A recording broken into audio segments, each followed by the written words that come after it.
Hello there. Today we're going to be breaking down the Khonsu Build-A-Figure wave. This wave is packed with some gems and great additions to the collection. But ultimately, this is just a Khonsu action figure with a bunch of other action figure accessories. So here they all are. First up we have Agent Jim Halpert. If you know, you know.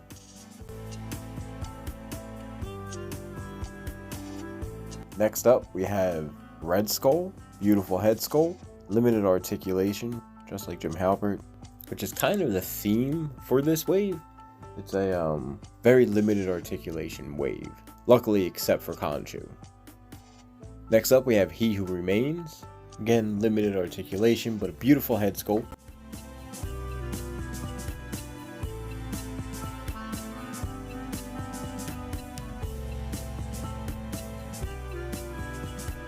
Agent Jim Halpert UK version. Again, if you know, you know. Basic. Next up is Zombie Wanda.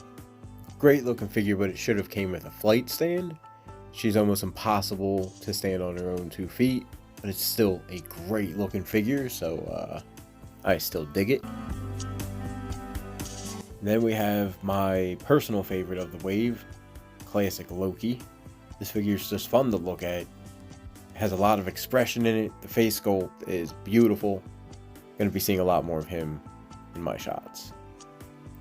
To one of my favorite characters, but least favorite figure of the wave, Howard the Duck. Don't get me wrong, I like having this figure.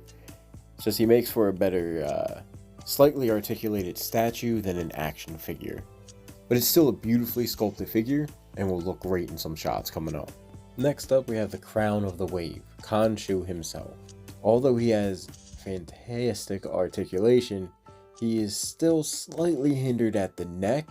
Wish I could get a little bit more expression out of him, but I am not at all unhappy with this.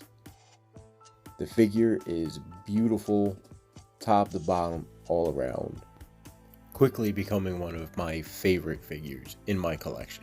Speaking of which, let's take a look at Moon Knight here. A great representation from the show and just an overall great character design. The only thing it was lacking was the cape, so I got rid of the shell and luckily found at Soft Goods Studios Moon Knight cape, the gray wired edition. This thing matches perfectly, looks great on the figure, drapes like you would expect to see it in the show, and is highly posable. But the figure lacks an articulation at Soft Goods Studios made up for it with the cape. Now I'm gonna shut up and let you enjoy some of these figures. Thanks for watching. Hope you have a safe and wonderful